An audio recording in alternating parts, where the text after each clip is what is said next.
Hello everyone.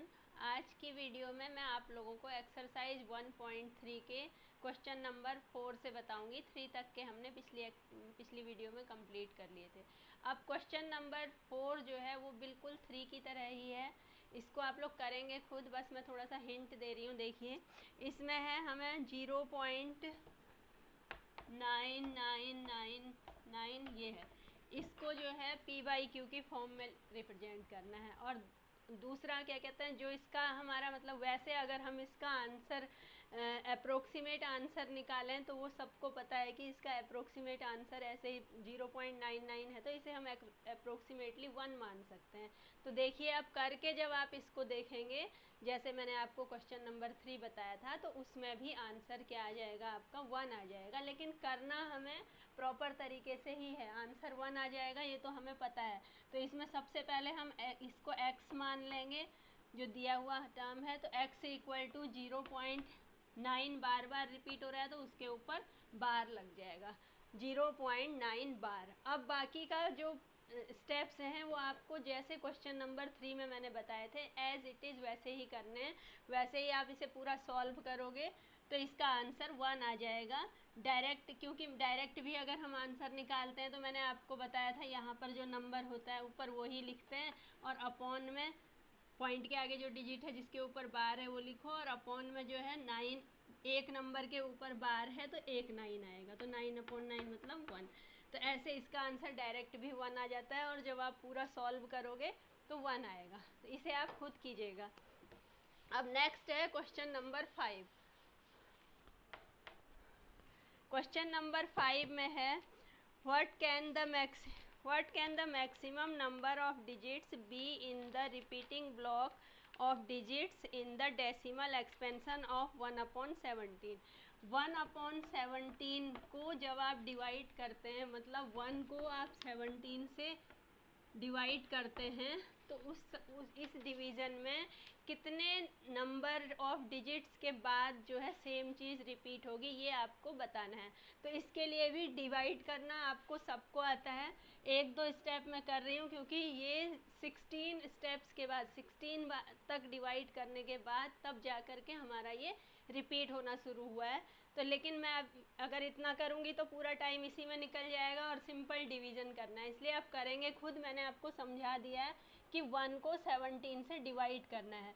जैसे पहले आपका 1 डिवाइड नहीं होता तो 0 पॉइंट, फिर एक डिजिट लगा दी, एक 0 बढ़ा दिया, फिर भी डिवाइड नहीं हो रहा, ऊपर 0, फिर एक 0। ये अब 100 को 17 से करेंगे, ऐसे करके आप इसको करते जाएंगे तो 16 नंबर्स, यहाँ पर 16 डिजिट्स आने तक अलग अलग डिजिट्स आती रहेंगी, और 16 के बाद तब जा कर के सेम नंबर्स रिपीट होना शुरू होंगे। तो यही आपको बताना है कि कितने डिजिट्स के बाद जो है रिपीटेशन शुरू हो जाएगा। तो 16 डिजिट के बाद होगा। इस डिवीज़न को भी आप खुद करेंगे।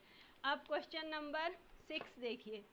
Look at the several examples of rational numbers in P/Q form where P and Q are integers with no common factor other than 1 and having terminating decimal representation. Can you guess what property Q must satisfy? तो मतलब जो आपके rational numbers, जो आपके terminating decimals हैं, तो terminating decimals के लिए जो है, कौन के लिए टर्मिनेटिंग डेसिमल है, तो इसका मतलब वो क्या होगा, वो आपका रैशनल नंबर होगा। तो उस रैशनल नंबर के लिए जो नीचे डिनोमिनेटर में P/Q के फॉर्म में होते हैं रैशनल नंबर्स, तो जो डिनोमिनेटर है वो उसके लिए क्या प्रॉपर्टी होनी चाहिए, ये आपको फाइंड करना है। तो आप इसके लिए कुछ एग्जाम्पल्स ले लीजिए।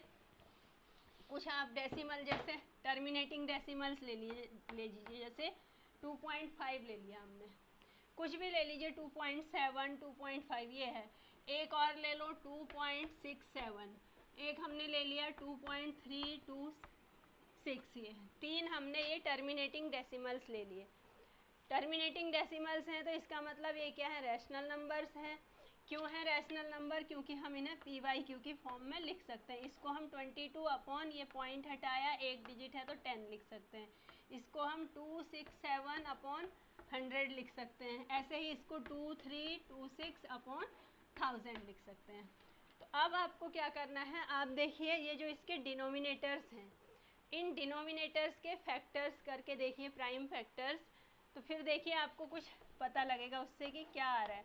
10 के फैक्टर हमने किए, 2 5 ज़ा 10, 5 1 ज़ा 5, तो क्या आ गया 10 के फैक्टर 2 इंटू 5। अब 100 के करें,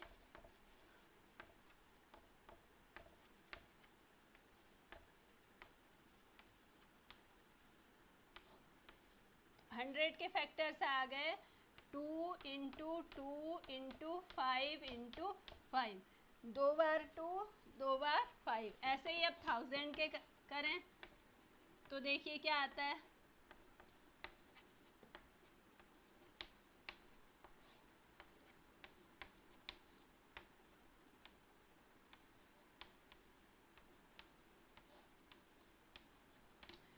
थ्री टाइम्स 2 है और 3 टाइम्स 5 रिपीट हो रहा है। मतलब आपने इन तीनों में देखा।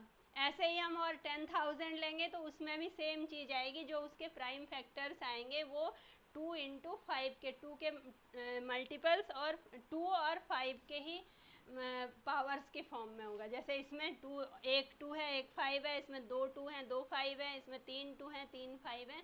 तो ऐसे ही 2 इंटू 5 के ही 2 टू द पावर n मान लीजिए और 5 टू द पावर n मान लीजिए, उसी फॉर्म में आएंगे। तो ये हमने यहाँ से क्या किया, नोटिस किया। तो इसमें जो हमारी प्रॉपर्टी बनी है, अब जो इसमें पूछ रहे हैं कि इसमें मतलब आपने क्या नोटिस किया कि क्या प्रॉपर्टी बनी कि जो हमारा डिनोमिनेटर है, जो q है, उसके जो प्राइम फैक्टर्स हैं वो क्या होने चाहिए, वो 2 और 5 के मल्टीपल्स, 2 इंटू 2 और 5 के मल्टीपल्स नहीं कहेंगे, 2 की पावर और 5 की पावर के फॉर्म में होने चाहिए। मतलब 2 टू द पावर n और 5 टू द पावर n होना चाहिए।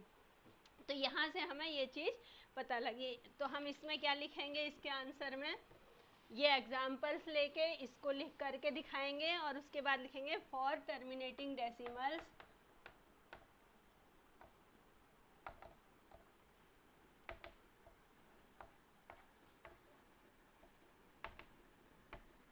For terminating decimals Q, decimal expansion या decimals Q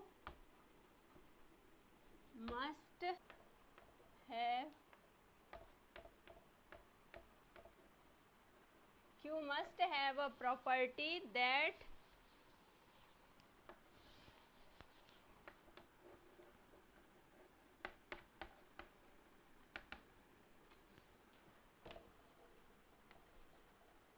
prime factors of q are prime factors of q must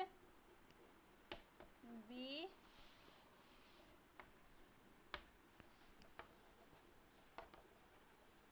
in the form of 2 to the power n into 5 to the power n। मतलब अगर आप denominator के factor करोगे तो वो 2 और 2 to the power n, मतलब 2 कई बार भी रिपीट हो सकता है जितना बड़ा नंबर होगा, और 5 रिपीट हो रहा होगा, इस टाइप से आना चाहिए।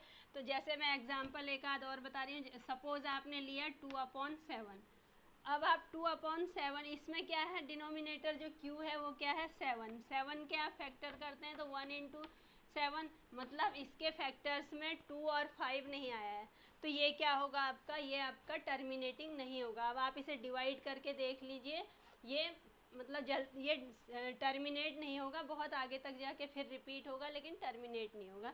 तो ये इसकी प्रॉपर्टी हो गई। अब देखिए दूसरा क्वेश्चन, क्वेश्चन नंबर 7 है, write the numbers whose decimal expansions are non terminating non recurring.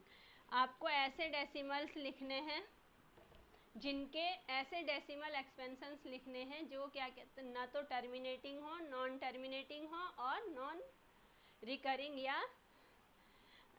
आपका क्या हो, नॉन रिपीटिंग हो। तो ऐसे जैसे आपको मैंने एक एग्जांपल, ये बुक में अक्सर है और मतलब मैं भी लिखती हूँ, 1.01, 1.01, फिर यहाँ 201, फिर 000, 301 कर दिए, फिर 401, तो ये चलता रहा।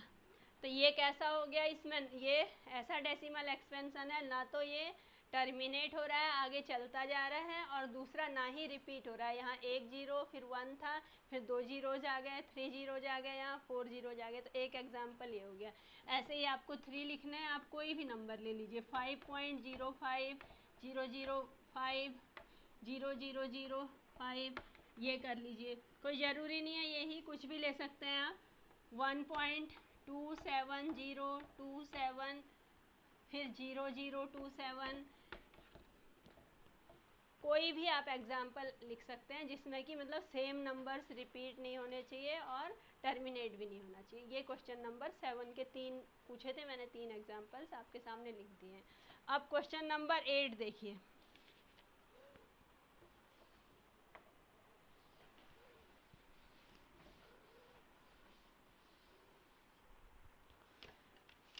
क्वेश्चन 8 में है find the 3 irrational numbers between the rational numbers 5/7, 5/7 और 9/11 इन दो नंबर्स के बीच में। ये दो तो कैसे नंबर्स हैं? रैशनल नंबर्स हैं। इन दो रैशनल नंबर्स के बीच में आपको इरेशनल नंबर्स बताने हैं। कितने?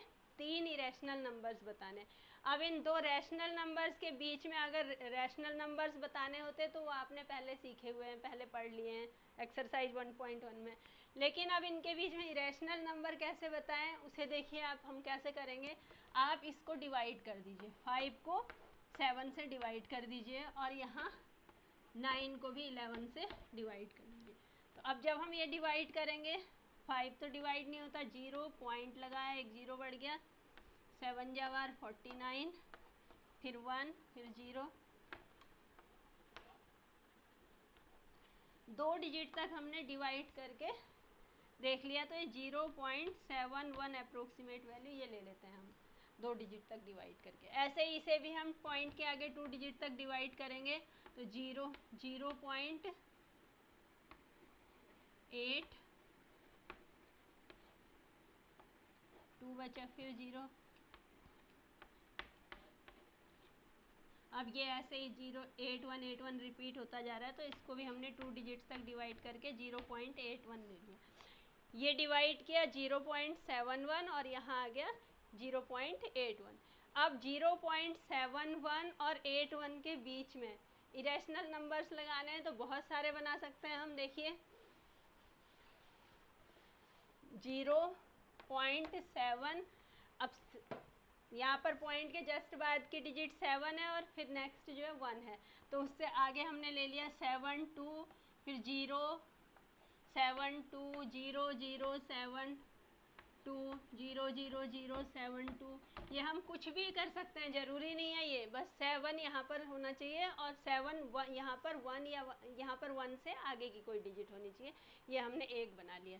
ऐसे ही मतलब और 8 से कम होना चाहिए। तो ऐसे ही दूसरा कोई और एग्जाम्पल ले लो, 7.3 कर दो, 3 0 7 3 0 0 7 3, ये आगे कंटिन्यू होता जाएगा। तो 2 एग्जाम्पल। ऐसे ही थर्ड एग्जाम्पल देखिए, बहुत सारे नंबर्स हम कुछ भी ले सकते हैं। अब हमने ले लिया 7.5 ले लिया, सपोज 7.5 0 7 5 0 0 7 5, ऐसे ये ले लिया।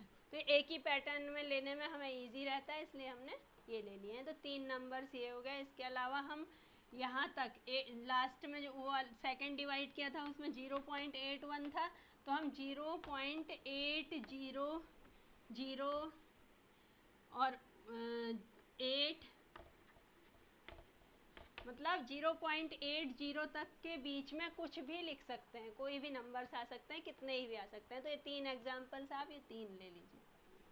ये आपका क्वेश्चन नंबर 7 कंप्लीट हो गया। अब क्वेश्चन नंबर 8, ये क्वेश्चन नंबर 8 था, सॉरी। क्वेश्चन नंबर 9 देखिए। अब classify the following numbers as rational और इरेशनल। आपको इनमें रैशनल और इरेशनल बताने हैं। तो आपको मैंने रैशनल और इरेशनल की पहचान पहले बताई हुई है, अब उसे ध्यान से देखिएगा। ये 1 पार्ट है। अब देखिए इसमें आपको क्लासीफाई करना, बताना है कौन सा इरेशनल नंबर है और कौन सा रैशनल नंबर है। √23 इरेशनल नंबर्स की प्रॉपर्टीज़ में मैंने बताया था कि अगर किसी नंबर के ऊपर रूट लगा हो तो और उस नंबर का ना तो स्क्वायर रूट निकल सकता हो और ना क्यूब रूट निकल सकता हो, तो वो आपका क्या होगा? इरेशनल नंबर होगा। तो ये आपका क्या हो गया? इरेशनल नंबर हो गया। इसके बाद ये देखिए 225 जो है किसका 15 का, इसका स्क्वायर रूट निकालेंगे तो 15 का स्क्वायर होता है ये 225 15 का स्क्वायर है। 15 क्या है, इसको हम 15/1 PYQ के फॉर्म में लिख सकते हैं। तो ये एक क्या हो जाएगा, रैशनल नंबर हो जाएगा। ठीक है, अब इसके बाद थर्ड पार्ट देखिए 0.3796। 6 के बाद ये टर्मिनेट हो गया है। अब हमारे पास यहाँ कोई बार वार कुछ नहीं लगा है, तो इसका मतलब ये हमारा क्या हो गया, ना बार लगा है ना आगे डॉट लगा है। बार वाला तो रैशनल ही होता है। तो ये आपका क्या हो जाएगा, ये भी आपका इरेशनल, ये आपका रैशनल नंबर हो जाएगा। अब फोर्थ पार्ट 7.478 डैश डैश, आगे ये रिपीट होता जा रहा है। इसमें आपका ये पॉइंट के आगे 478 ये नंबर क्या है, यही सेम नंबर बार बार रिपीट हो रहा है। तो इसे हम कैसे लिख सकते हैं आगे, 7.478, ये 3 नंबर रिपीट हो रहे हैं तो इनके ऊपर हम बार लगा सकते हैं। तो 7.478 बार लग गया है। तो जो बार वाले नंबर है मतलब ये क्या है, नॉन टर्मिनेटिंग रिपीटिंग है। तो जो नॉन टर्मिनेटिंग रिपीटिंग होते हैं वो क्या होते हैं, वो रैशनल नंबर्स होते हैं। तो ये भी आपका क्या आ जाएगा, रैशनल नंबर आ जाएगा। और ये लास्ट वाला तो ये कई बार एग्जाम्पल ले चुके हैं हम लोग, इरेशनल नंबर है क्योंकि इसमें क्या हो रहा है, ना तो ये टर्मिनेट हो रहा है और ना ही रिपीट हो रहा है। यहाँ पर पहले 1 0 था, फिर 2 जीरोज, फिर 3 जीरोज, ऐसे ही चलता जा रहा है। तो ये आपका क्या हो जाएगा, ये आपका इरेशनल नंबर हो जाएगा। इसमें आपको सिर्फ यही क्लासीफाई करना था कि कौन से क्या नंबर्स हैं। तो ये एक्सरसाइज आपकी फिनिश हो गई है। अब नेक्स्ट एक्सरसाइज करेंगे, इसकी प्रैक्टिस कीजिएगा।